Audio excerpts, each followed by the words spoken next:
Hello everyone, I'm Ita from the fourth semester. I'm going to explain about grammar lesson today, so just let's get started.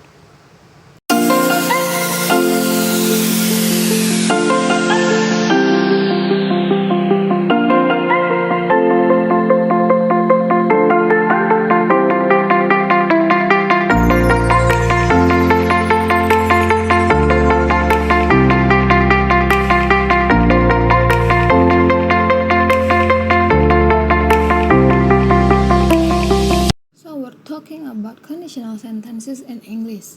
I'm going to go over the basic structure and the meaning of all conditional sentences in English. What is conditional sentence? A conditional sentence means kalimat pengandaian. The structure of conditional sentences is nice and clear, which make it easier for you to feel confident about the way that you express your thoughts and your idea when you speak. We use conditional sentences to explain what actually happened, what could happen, so a possible and likely outcome in the future. We talk about what we wish would happen, so imagine a different outcome for our present situation and what might have happened, so thinking about a different outcome that happened in the past. Now there are four types of conditional sentences. They are all really similar, but they are not the same. First, if I get sick, I go to the doctor. Second, if I get sick, I will go to the doctor. Third, if I got sick, I would go to the doctor. Fourth, if I had been sick, I would have gone to the doctor. So let's talk about what is the same or what's similar about all of the sentences. They all use two clauses. There are two parts to each sentence separated by a comma, and they all use the conjunction if. Just a little reminder that we use conjunction in English to join two ideas together in one sentence.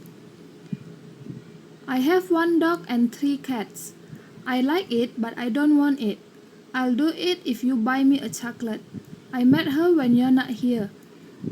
The yellow one is some kind of conjunction. So all of these words are really tiny grammatical words, but they have an important function. They are connecting two ideas together, and in conditional sentences, all use if to join two ideas together. In all conditional sentences, we have an if clause and a result clause. So, the if clause is the event or the situation that must happen in order for the other thing to happen. The result can only happen if the if clause occurs, and that is why it's called a conditional sentence. A condition is something that you have to do or a situation that needs to exist in order for something else to happen. There is a really important relationship between these two things. One relies on the others. Now we're back to the sentences. They are all quite similar, but there are some really clear differences as well. Check out the verbs. This is where the main difference between these conditional sentences are. It's all in the verbs. You can see it, right? Remember, in English, different only one word, the meaning is different too.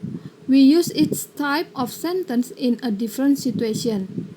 If you haven't already noticed, we have the zero conditional, the first conditional, the second conditional, and the third conditional. Let's start with the zero conditional. The zero conditional is called the factual conditional. Remember, okay? The factual conditional. If I get sick, I go to the doctor. This is one of the easiest to remember because both clauses are in the simple present. We have the if clause with the simple present and the result in the simple present as well. So if this happens, then this is what happens. We use the zero conditional to talk about habits, facts, and truths. You can't argue about these things. With these things, we're not talking about possibility. We're talking about fact. Then we have the first conditional. The first conditional is used to talk about possible and likely future outcomes. If I get sick, I will go to the doctor. So it's possible that in the future I'll get sick, and if that occurs, I will probably go to the doctor. So we use if with the simple present and after comma will together with our verb infinitive. Next we have the second conditional. We use it when we want to imagine that the present situation is different. If I got sick, I would go to the doctor. In this case, I'm imagining that the present situation is different for some reason. I'm imagining that I'm sick. Now, if that were true, I would go to the doctor.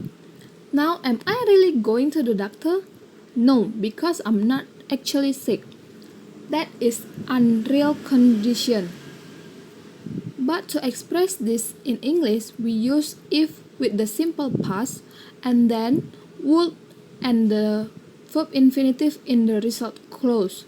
So we use the modal verb would to show that we're imagining the result.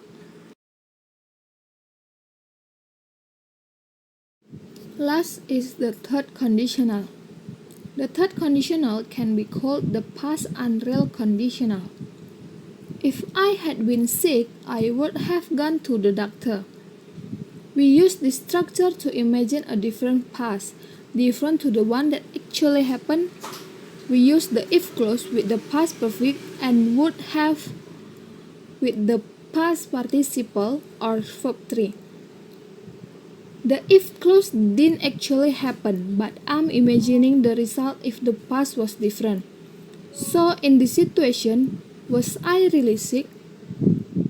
I'm not talking about what actually happened. I'm talking about what could have happened in the past but didn't, and what I would have done if that really happened.